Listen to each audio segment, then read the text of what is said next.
Hey, what's up everybody? This is your boy Adam here, and I'm going to be showing you how easy it is to put together your own computer from scratch. And I bought all custom components because I would rather know what goes inside of my computer. And I spent maybe, I think it was $1,100 on everything. And this is the case I got.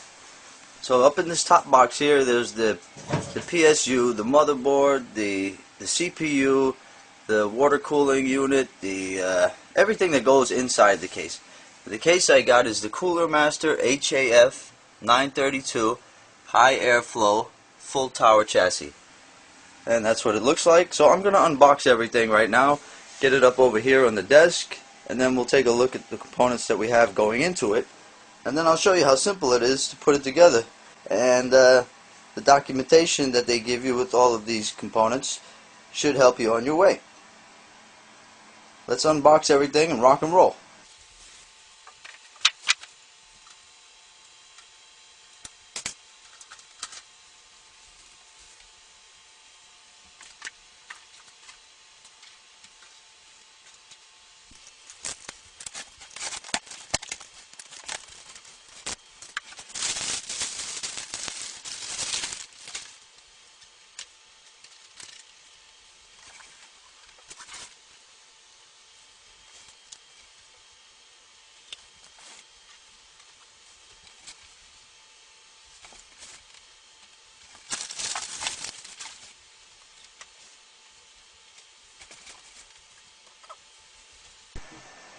Okay, so now I have everything unboxed, and here you can see on my desk I've got the tower laying on its side so I can easily get inside and put all the pieces in. I've got it sitting on some styrofoam there so I don't scratch my desk or ruin the side of the chassis. You can see this chassis is really nice. It's a really nice setup. Everything is pop in, pop out. Everything is nice and meshed out so it's breathable. So if you're not going to use any of these slots, it still has that nice mesh there so everything can breathe real good. It's got extra fan space on the bottom if I need it. Giant fan on the top. And on the side of the door that you can't see, that would be right here, there's another same size fan as this one on the door. So here's the door.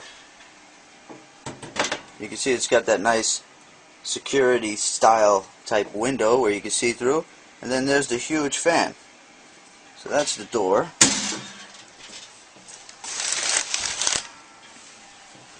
Now let's take a look at the things that are going to go inside of it. And usually they'll give you all kind of little components and things that you'll need for the case, in the case when you get it. Okay, so first we have the motherboard, the Asus Hybrid Extreme Design. It's the M4A89 GTD Pro. So that's the motherboard. For the CPU, I opted to go for, and you'll notice that all of my components here are not high-end. They're not top of the line. I always go maybe one or two steps down from top of the line to save money, but you still have high-end equipment that will last a good long time through all your computing needs. Okay, so the processor is the AMD Phenom 2. It's the AMD Phenom 2 Black Edition, and it's the X4 965. And I chose AMD over Intel just to save some money, but I can overclock this bad boy if I need. And what's cool about this motherboard is that this motherboard has special features on it. Basically it has a little switch that you can just switch over and it'll overclock for you automatically. So that's why I got that motherboard, is because it's nice and feature rich. So that's the processor and the motherboard. The RAM, or the memory modules I got, are the 4 gigabytes of DDR3 from Corsair. And I've only got 4 gigabytes because I want to try this out. It's got really nice heatsink on it, and you got to make sure you have enough room in your tower.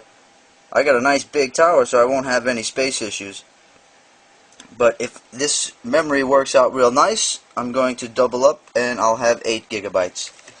But I want to see how that memory runs first before I go ahead and invest in another pack. Then we have the power supply unit. This is Diablotech's 950 watt ATX power supply, and this one was really highly rated at TigerDirect.com. Everybody gave it rave reviews, and Diablotech is not a company I've ever went with before for any of my components, but since the reviews were so nice and it was so affordable, I figured I would get it. And I wanted something near 1,000 watts. 950 is good for me. That's all I need. I don't need too much. Now we got some niceness here. Now this is not top of the line either, but it's high enough for all of my 3D, and this thing will handle it just fine. This is the Radeon HD 5770, and it's got 1 gigabyte GDDR5 memory, HDMI output, PCI Express 2.1. So, and I've always been with Radeon all through my computer builds. Every computer I've ever built, I use Radeon graphics cards. Okay, so that's the power supply and the graphics card.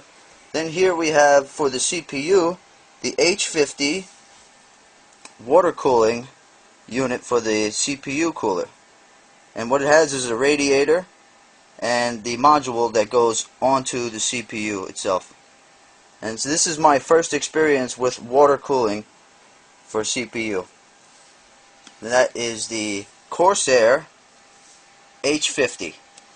Then we have Microsoft Windows 7. I figured I'd go with Windows 7 because I've always used Windows for my operating systems. Then we have a SATA hard drive that is a 1.5 terabytes. Nothing real special there, but it has lots of space on it for everything I'll need. Plus I already have tons of external drives for storing files and things like that. So this 1.5 terabyte hard drive will just be for installing my programs and holding the programs that I have installed and anything that will be on my C drive. For holding videos and audio files and things of that nature, I just use external drives. So that is everything. Oh wait, no, last thing is this. Anti-static strip. The anti-static wrist strap bracelet. And I get this, and I know it's kind of dorky to use this, but I have a lot of carpet in my home, and every time I walk around I build up static charge through my feet, and I can tell because anytime I touch anything metal in my house it zaps me. So I'm going to work with the anti-static wrist strap when building everything. Alright, so now I'm going to take everything out of these boxes and we're going to start piecing this thing together like Lego, man. Okay, so in this particular case I removed the stock fan that came in this section here, and I'm going to be putting our water cooling system fan there, and the radiator will be sitting on top of it. In this particular case has a little guide that tells us if we're using an ATX or a micro ATX or eATX. It shows us where to mount our little risers that'll hold the motherboard up. So I'm going to go ahead and put my risers in place, and then I'm going to install my motherboard. Okay, now your motherboard will come with something like this for all of the components that you can connect to. So you install that little plate. Making sure you put it in the right direction.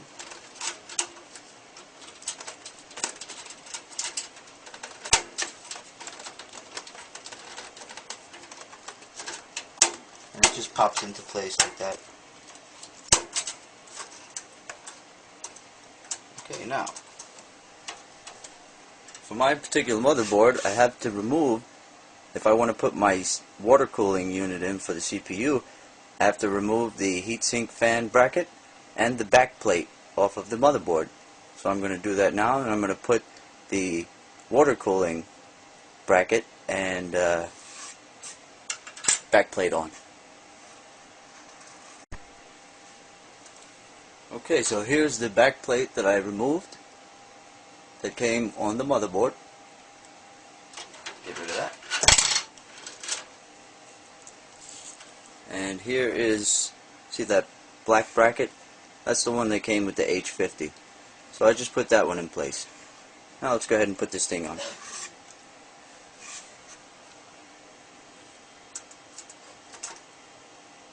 Just set it right into place. And now we'll screw in the 9 screws that go in.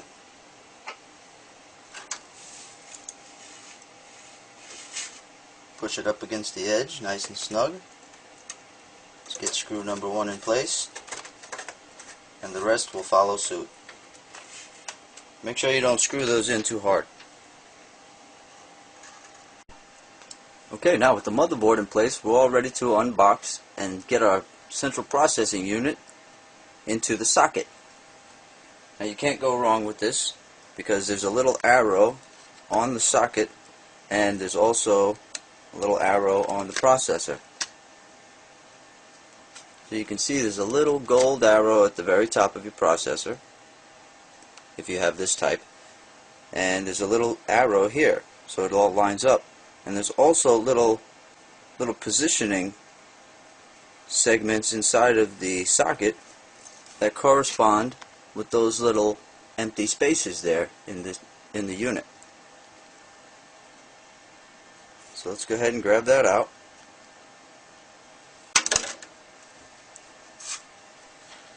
You pull the lever up, move it to the side, pull it up, make sure it's at a 90-degree angle there. Let's make sure our arrows line up, and into place it goes.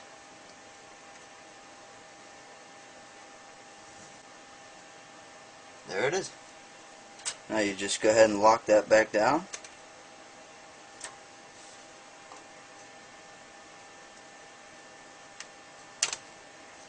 And your processor is in place.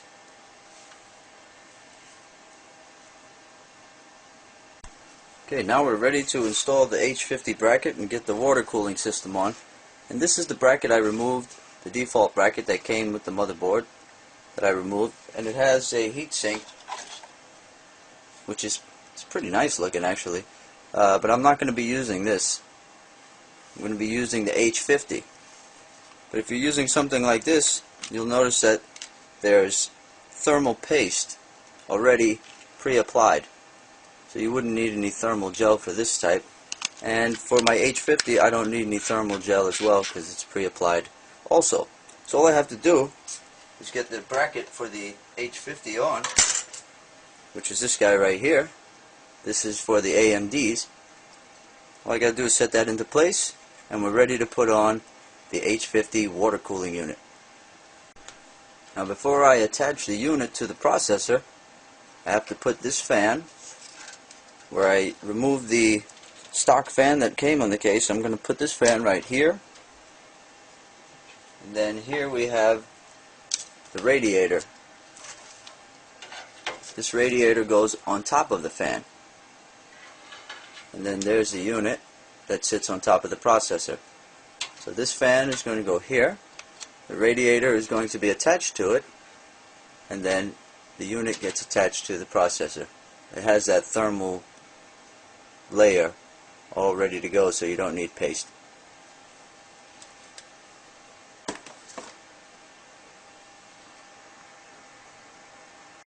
Okay, so now we have our pump that's ready for the cooling system. The radiator and fan is all in place. So now we're going to add the DDR3 RAM into the DIMM slots here. And I'm going to use the 2 blue slots. I'm going to leave the 2 black ones blank for when I get another package of this, so I can beef up to 8 gigabytes. Now most motherboards recommend that you put, if you have 2 cards or if you have 2 sticks, to put your sticks in slot 1 and 3. If you have 4 sticks, then they just fill up all 4 slots. And I recommend DDR3 because it's less of a power consumption and it gives you better performance.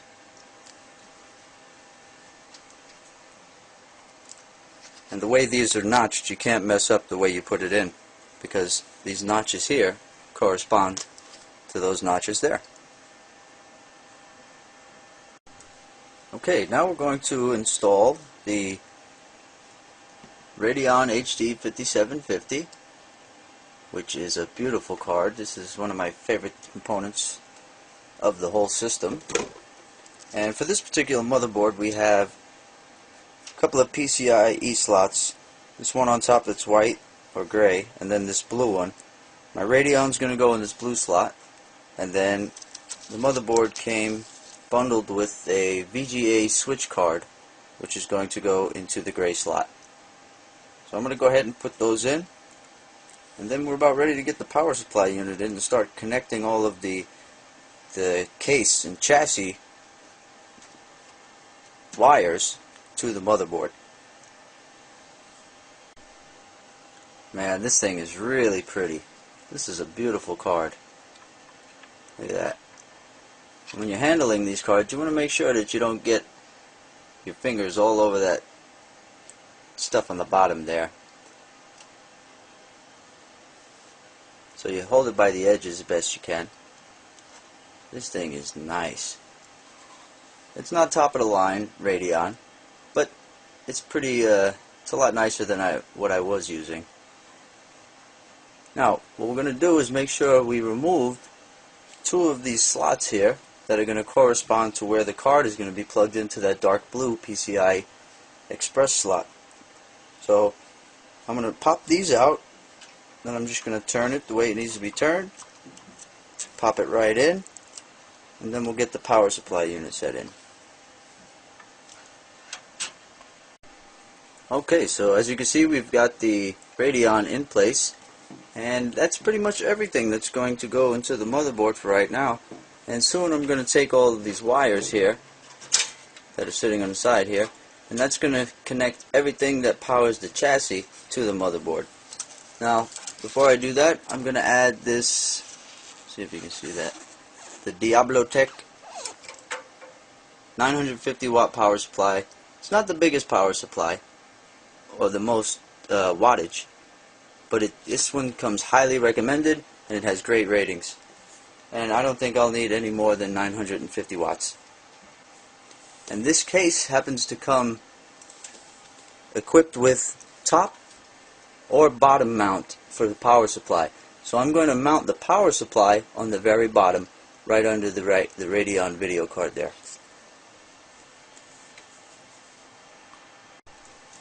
Now, as you can see, this power supply is not modular. All the cords come attached to it. But this case is really nice in that you can hide all of your wires in the sides. So it's a really good case for wire management. And there's also these little Velcro ties that come with it. It came with the Diablotech that will help me with cord management and hiding my wires and such. But most of the wires can go, if they're not going to be used, can go hidden throughout the chassis, the back of the chassis. And I wish everything was blue, but we got a little bit of red. It's like a rainbow colored inside of my machine now. So we got a little bit of red here, a little bit of blue. Now we got some yellow. That fan's yellow. And that's what it looks like. But it really has all the power cables that you would need for a really high-end rig. So let's set this sucker into place. Okay, if you guys are curious, I've been ground on my wrist to the chassis of the machine, the metal part of the inside of the computer, of the case. So now what we're going to do is add the last important part, which is the 1.5 terabyte SATA hard drive. And this is where we'll load our operating system and store our files. Now in this case we have a really nice feature, which is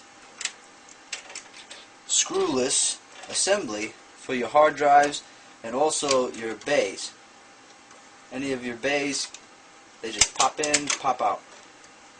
So you want to take this right out. We'll just pop it in. You want to make sure you don't touch the green stuff or the gold stuff on the back of the hard drive, or the universe will cease to exist. So now we're just going to slide this into place. Get it the right direction.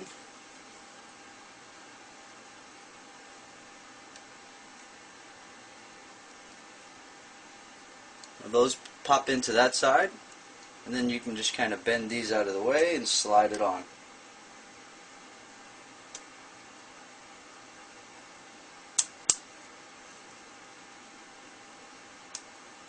There we go. Look how easy that is. No screwing, no screwing around. So once that slides down into place, you just lock it back in, and then you'll have access to the power supply for that hard drive and the cable that communicates the hard drive to the motherboard on the other side. So it can be accessed through the other door very easily. Alright, I think that is pretty much everything that we need. Now the last thing I'm going to do is get all of these cables here that are part of the chassis, like for instance the power button, the USB, fans, and all kind of other stuff that might be connected, like this fan in the front here. This fan on the side has its own little wire here, but all these various wires are for the case. All the various buttons, some an interface for a lot of different things. So what I'm going to do is take my motherboard manual, and I'm going to make sure that I hook all of these things to the correct place on the motherboard. Now once that's done, we can then go ahead and see if it powers up and then load the operating system on it. Okay, now I'm going to add this DVD drive. That way we can load programs in the operating system onto the machine. And I'm just going to pop it into place, which on different cases it's a little bit different procedure. This case is really nice. It lets you just pop in and pop out with those little plastic buttons there. So it's a screwless assembly for that as well. So let's go ahead and get that in. Okay, here it is with everything set up, plugged in. Now all that needs to happen is we put the power cable into the power supply unit, plug it in, and see if it fires up. I'm going to run these cables a little more cleanly and hide things better when I realize that everything's working, because if something happens to not be working when I plug it in, we'll have to take things out and test and diagnose. So once everything is working, I see it powers up fine, we'll hide these cables a little bit better. But as it is, you can see that it's decent cable management. Most of the cables are hidden behind the back of it, or the rear door. So let's turn it on and see what happens. Okay, so I've closed up the doors, I booted it up just fine, so I loaded Windows 7 onto it, and we're running dual display from our Radeon HD 5770, which we could also add another Radeon card and run Crossfire. But you want to make sure you have a power supply unit that's maybe 1000 watts and better if you're going to run two video cards like that. And we have an Asus motherboard and the AMD processor, and the Asus motherboard that we have in here gives us an easy ability to overclock the graphics and the processor. So even though I didn't buy a really high-end AMD processor or Intel processor, I can overclock this one very easily with the flick of my wrist. Just switch a little switch in there and it'll overclock that processor for me. And we have liquid cooling on the processor, so it'll stay nice and cool no matter what we do. So you can see it's not very hard to build your own custom rig with all your own custom components, and it's actually kind of fun. If you're anybody that likes putting things together or even taking things apart, you'll have a great time building your own computer.